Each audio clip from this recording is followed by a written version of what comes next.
भाला फेंक चैंपियन नीरज चोपड़ा और सोनीपत की हिमानी मोर 7-8 साल से एक दूसरे को जानते थे। उनकी कहां और कैसे मुलाकात हुई ये घर वालों को भी नहीं पता। दोनों ने परिवार के सामने शादी की बात रखी और घर वालों ने दोनों के प्यार को रजामंदी दे दी। नीरज चोपड़ा के टोक्यो ओलंपिक में स्वर्ण पदक जीतने के बाद ही दोनों परिवार नीरज और हिमानी को शादी के बंधन में बांधना चाहते थे। इसकी तैयारी भी कर ली गई थी, लेकिन इस शादी को केवल परिवार के लोगों तक सीमित रखने के लिए समय नहीं था। इस बीच नीरज ने पेरिस ओलंपिक की तैयारी शुरू कर दी। इसके बाद दोनों परिवारों ने पेरिस ओलंपिक के बाद शादी करने का फैसला लिया। नीरज के चाचा भीम चोपड़ा ने बताया कि नीरज और हिमानी ने उनके सामने शादी की बात रखी।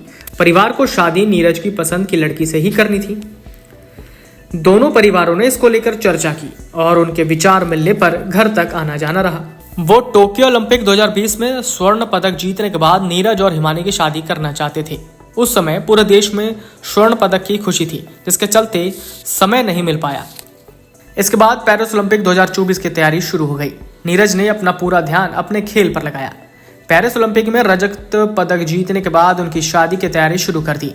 दोनों परिवारों ने इसको लेकर बातचीत की और इस शादी को पारिवारिक रखने का फैसला लिया।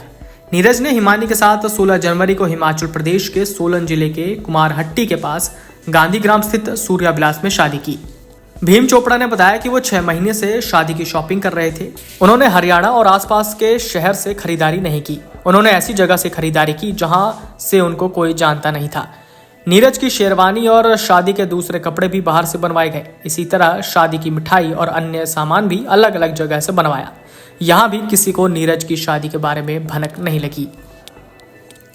नीरज के दूसरे चाचा सुरेंद्र चोपड़ा ने बताया कि नीरज और हिमानी की शादी को पारिवारिक रखना चाहते थे। इसको पंडित और फोटोग्राफर भी काफी तलाश के बाद तय किए थे। नीरज की शादी में फोटोग्राफर दक्षिण भारत से बुलाए गए थे। उनको केवल शादी के बारे में बताया गया था। नीरज और हिमानी का नाम नहीं लिया गया था। इसी तरह पंडित तलाशा गया। कई पंडितों को नीरज का फोटो दिखाया तो वो उनको जानते थे। आखिर में एक पंडित से बात की। उनके पास एंड्रॉयड फोन नहीं था। वो नीरज चोपड़ा को पहचानते भी नहीं थे। परिजनों ने नीरज और हिमानी की शादी पूरी तरह से गुप्त रखने का फैसला लिया। दोनों परिवार इसको लेकर एक मत थे। इसके लिए कई एजेंसियों से संपर्क किया। एक एजेंसी से नीरज की शादी गुप्त रखने के लिए विदेश सही जगह बताई। इसको लेकर प्रतिदिन 2 करोड़ रुपए का खर्च बताया गया। एजेंसी ने फिर भी शादी को गुप्त रखने की गारंटी नहीं दी। इसके बाद परिवार के सदस्य आगे आए और हिमाचल प्रदेश के सोलन के नजदीक होटल तलाश किया।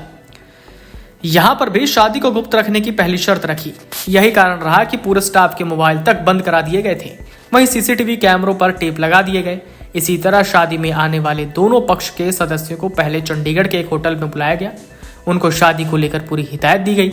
यहाँ सबके मोबाइल जमा करा लिए गए। इसके बाद उनको शादी के स्थल पर ले जाया गया, जहाँ परिवार ने अपने रीति रिवाज के अनुसार शादी की।